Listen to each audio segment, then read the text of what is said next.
Bonjour tout le monde, c'est le pasteur Steven Anderson de l'église baptiste Faithful Word à Tempe, en Arizona, aux États-Unis d'Amérique, avec un message très important pour vous. Mais d'abord, laissez-moi vous poser une question. Si vous deviez mourir aujourd'hui, savez-vous avec certitude que vous irez au ciel? Eh bien, la Bible nous dit que nous pouvons en être sûrs à 100% dans les prochains instants. Je vais vous donner, si Dieu le veut, cette assurance.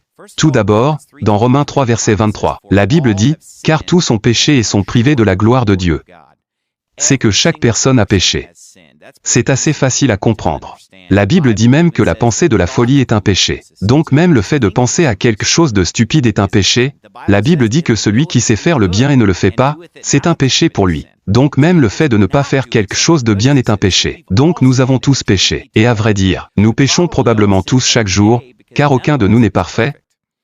Comme il est écrit, il n'y a pas de juste, non, pas un seul.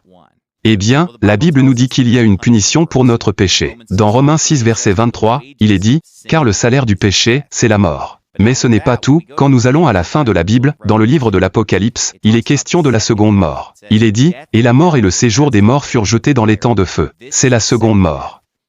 Et quiconque ne fut pas trouvé écrit dans le livre de vie fut jeté dans l'étang de feu. Et bien sûr, l'étang de feu est ce que nous appelons communément l'enfer, un lieu où les gens sont punis pour leurs péchés pour l'éternité, un lieu de feu et de soufre, un lieu horrible de punition. Dans le chapitre 21 de l'Apocalypse, il y a une liste de ceux qui iront en enfer. Il est dit, mais les lâches, les incrédules, les abominables, les meurtriers, les impudiques, les enchanteurs, les idolâtres, et tous les menteurs, auront leur part dans l'étang ardent de feu et de soufre, ce qui est la seconde mort. Il mentionne donc des péchés assez graves, comme les meurtriers et les sorciers. Mais ensuite, il est dit que tous les menteurs auront leur part dans l'étang brûlant de feu et de soufre, ce qui est la seconde mort.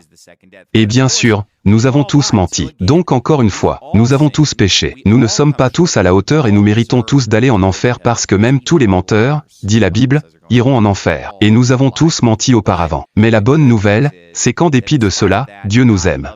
Et donc, bien sûr, Dieu ne veut pas que nous allions en enfer. Mais bien sûr, il ne plaisantait pas quand il a dit que ces gens auraient leur part dans le lac de feu. Il a donc fait quelque chose pour nous sauver. La Bible dit, mais Dieu témoigne de son amour envers nous, en ce que, alors que nous étions encore pécheurs, le Christ est mort pour nous. Nous sommes donc tous des pécheurs, nous méritons tous d'aller en enfer. Mais ensuite, la Bible nous dit que Jésus-Christ est mort pour nous. Ce que la Bible veut dire quand elle dit qu'il est mort pour nous, c'est qu'il a pris notre punition à notre place.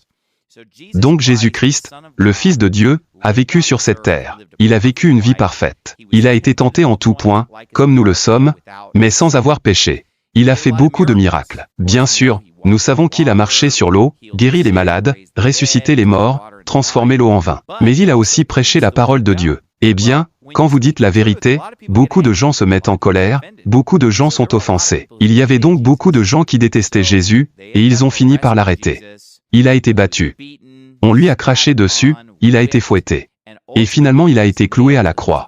Et la Bible dit que lorsqu'il était sur cette croix, il a lui-même porté nos péchés dans son propre corps sur la croix.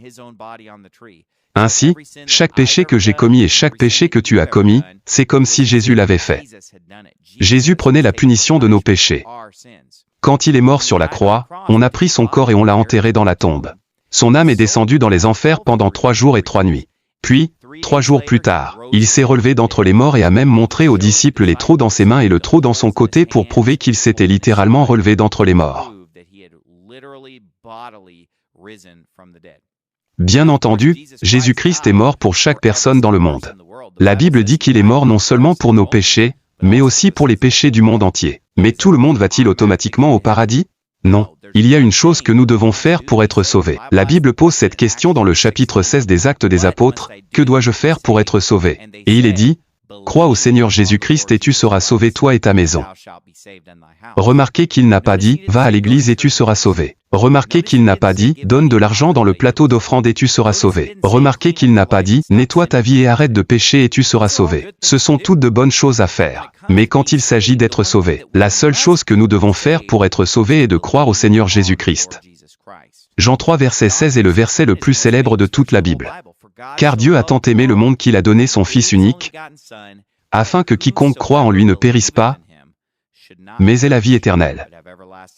Non pas celui qui est assez bon, non pas celui qui nettoie sa vie, mais celui qui croit en lui. Car la Bible dit, c'est par la grâce que vous êtes sauvés, par le moyen de la foi. Et cela ne vient pas de vous, c'est le don de Dieu, pas des œuvres, afin que personne ne se vante. Donc nous ne sommes pas sauvés par les œuvres que nous faisons. Nous sommes simplement sauvés en croyant au Seigneur Jésus-Christ, en faisant confiance au Seigneur Jésus-Christ, qui est notre Sauveur, et non en faisant confiance en nos propres œuvres ou en nos propres actions. C'est pourquoi la Bible dit que le salut est un don. Elle dit, le salaire du péché, c'est la mort, mais le don de Dieu, c'est la vie éternelle en Jésus-Christ, notre Seigneur. Maintenant, un cadeau est quelque chose de gratuit. C'est quelque chose que vous n'avez pas à payer, pour lequel vous n'avez pas à travailler. Si vous deviez le payer ou travailler pour l'obtenir, ce ne serait pas un don. Un cadeau est payé par celui qui le fait, et il est donné par amour à celui qui le reçoit. Jésus-Christ a payé pour le don de notre salut lorsqu'il est mort sur la croix pour nous. Il a payé avec son propre sang. Tout ce que nous avons à faire est d'accepter ce cadeau gratuit. Et nous le recevons en croyant en Jésus, en mettant notre foi et notre confiance en Jésus. Maintenant, voici la partie la plus importante de ce message. Une fois que nous croyons en Jésus-Christ, il nous donne la vie éternelle.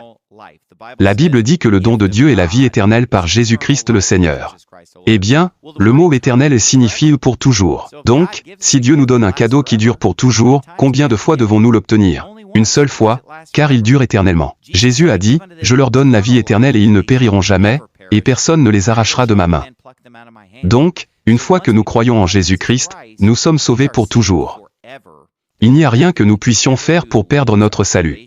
Il a promis, « Je ne te quitterai jamais, je ne t'abandonnerai jamais. » Et rien ne peut nous séparer de l'amour de Dieu, qui est en Jésus-Christ notre Seigneur. Maintenant, disons que vous faites quelque chose de vraiment mauvais après avoir cru en Jésus-Christ, et soyons un peu fous et disons que vous fassiez quelque chose d'aussi extrême que de commettre un meurtre. D'accord? Il est évident que si tu commets un meurtre, cela va mettre Dieu en colère et il va te punir. Mais cette punition viendra dans cette vie. Ok, nous récolterons ce que nous avons semé dans cette vie en tant que chrétiens. La Bible dit, ceux que le Seigneur aime, il les châtie, et fouette tous les fils qu'il reçoit. C'est un peu comme si j'avais des enfants. En fait, j'ai 11 enfants.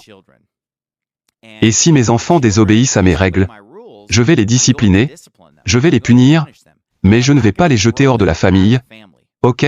Je ne vais pas leur dire, eh bien, c'est fini. Tu n'es plus mon fils parce que tu as enfreint mes règles. C'est la même chose avec Dieu. La Bible dit, mais à tous ceux qui l'ont reçu, il a donné le pouvoir de devenir fils de Dieu. À ceux qui croient en son nom.